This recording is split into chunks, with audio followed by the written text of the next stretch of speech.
வணக்கம் நண்பர்களே. இன்றைக்கி நம்ம என்ன பார்க்க போகிறோம் அப்படின்னு பார்த்தீங்கன்னா, ஒரு சிங்கிள் ஃபேஸ் வயரிங் இதில் வந்து இன்வெர்ட்டர் லைனை பயன்படுத்தி எப்படி கனெக்ஷன் பண்ணலாம், வயரிங் பண்ணுறோம் அப்படிங்கிறத பற்றி இன்றைக்கி இந்த வீடியோவில் பார்க்கலாம். வாங்க வீடியோவுக்கு போகலாம்.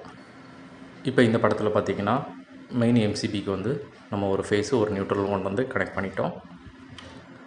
அதுக்கப்புறம் பார்த்திங்கன்னா அந்த எம்சிபியோட அவுட்புட்டை எடுத்துகிட்டு போயிட்டு இன்வெர்ட்டருக்கு தேவையான ஒரு ப்ளக் சாக்கெட்டில் கொண்டு வந்து அதுக்கு ஃபேஸ் நியூட்ரல் வந்து கனெக்ட் பண்ணியிருக்கிறோம். இன்வெர்ட்டருக்கு வந்து பவர் சப்ளை அந்த ப்ளக் பாயிண்டில் இருந்து தான் நம்ம எடுக்க போகிறோம். ஸோ அதுக்கான சப்ளைவை நம்ம வந்து இன்வெர்ட்டருக்கு எடுத்துட்டோம். பேட்டரியும் கொண்டு வந்து கனெக்ட் பண்ணிட்டோம். பேட்டரியிலேருந்து பாசிட்டிவ் நெகட்டிவ் டெர்மினல் வந்து இன்வெர்ட்டரில் வந்து கனெக்ட் பண்ணிட்டோம். ஏசியில் வந்து ஃபேஸ் நியூட்ரல்னு சொல்கிறோம், டிசியில் வந்து பாசிட்டிவ் நெகட்டிவ்னு சொல்லுவோம். ஓகேங்களா? இப்போ இந்த இன்வெர்ட்டர்லேருந்து வரக்கூடிய பின்னாடி ஒரு சாக்கெட் இருக்கும். பின் சாக்கெட்லேருந்து ஒரு ஃபேஸ் எடுத்துகிட்டு போயிட்டு ஒரு எம்சிபி பயன்படுத்தி அந்த எம்சிபி வழியாக வந்து நம்ம வீடுகளுக்கு சப்ளை வந்து த்ரூ பண்ண போகிறோம். ஏன் இந்த எம்சிபி வச்சுருக்குறோம் அப்படின்னு பார்த்தீங்கன்னா, ஏதாவது ஒரு ப்ராப்ளம் வரும்போது இந்த எம்சிபியை மட்டும் நம்ம ஆஃப் பண்ணிவிட்டு அந்த ப்ராப்ளத்தை வந்து நம்ம சால்வ் பண்ணிக்கலாம். இன்வெர்ட்டர் எம்சிபி தனியாக பயன்படுத்துகிறது ரொம்ப நல்லது. இப்போ இந்த எம்சிபியிலேருந்து இன்வெர்ட்டர் லைனுக்கு வந்து பார்த்திங்கன்னா நான் வந்து ப்ளூ கலர் ஒயர் வந்து நான் இன்றைக்கி பயன்படுத்தியிருக்கிறேன். ஃபேஸ்க்கு வந்து பார்த்திங்கன்னா ரெட் கலர் ஒயரும், நியூட்ரலுக்கு பிளாக் கலர் ஒயரும் நான் வந்து பயன்படுத்தியிருக்கேன். இந்த ப்ளூ கலர் ஒயர் வந்து இன்வெர்ட்டர் சப்ளை அப்படிங்கிறத ஐடென்டிஃபை பண்ணணுங்கிறதுக்காக அதுக்கு தனியாக ஒரு கலர் நான் பயன்படுத்தியிருக்கிறேன் இந்த சர்க்யூட்டில். இப்போ இன்றைக்கி இந்த சுவிட்சில் பார்த்திங்க அப்படின்னா ஒரு லைட்டு, ஒரு ஃபேனு, ஒரு பல்பு, ஒரு 2 பின் சாக்கெட்டு, இதை எப்படி கனெக்ஷன் பண்ணணும், எப்படி கண்ட்ரோல் பண்ணணும் அப்படிங்கிறத பற்றி இன்றைக்கி பார்க்குறோம். இப்போ பாருங்கள், இந்த லைட்டு, இந்த ஃபேனு, ஒரு 2 பின் சாக்கெட்டு, இந்த 3 மாத்திரம் எனக்கு வந்து இன்வெர்ட்டரில் ஒர்க் ஆனால் போதும். அந்த பல்பு வந்து பார்த்திங்கன்னா டைரக்ட் ஏசி சப்ளையில் தான் ஒர்க் ஆகணும் அப்படிங்கிற மாதிரி ரெக்யர்மெண்ட். அதை எப்படி கனெக்ட் பண்ணலாம் அப்படிங்கிறத பார்க்கலாம் இன்றைக்கி.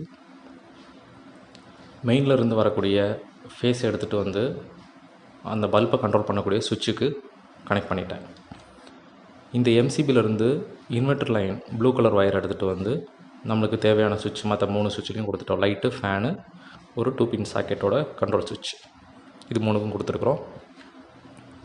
நியூட்ரல் வந்து காமன் நியூட்ரலுங்கிறதுனால நம்ம மெயின் சப்ளையில் இருக்கக்கூடிய நியூட்ரல்லேருந்து லூப் எடுத்துகிட்டு வந்து 2 பின் சாக்கெட்டோட ஒரு பின்னில் வந்து நியூட்ரல் கனெக்ட் பண்ணிட்டோம்.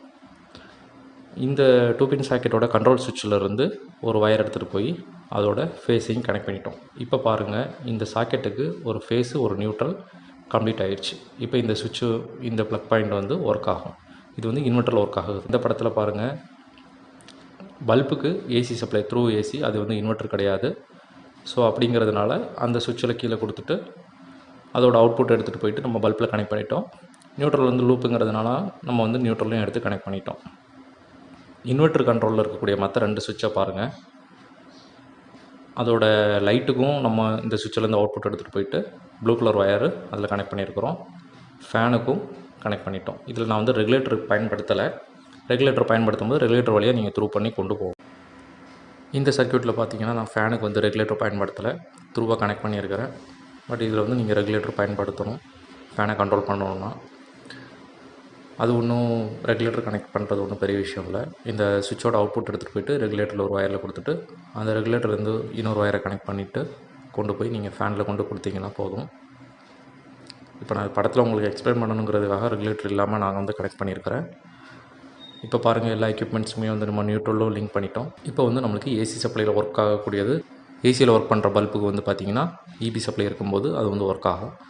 மற்ற 3 எக்யூப்மெண்ட்ஸும் இப்போ இந்த லைட்டு, ஃபேனு, ஒரு 2 பின் சாக்கெட் வந்து பார்த்திங்கன்னா ஏசி பவர் இல்லாமல் இருக்கிற டைமில் இன்வெர்ட்டரில் இருந்து ஒர்க் ஆகும்.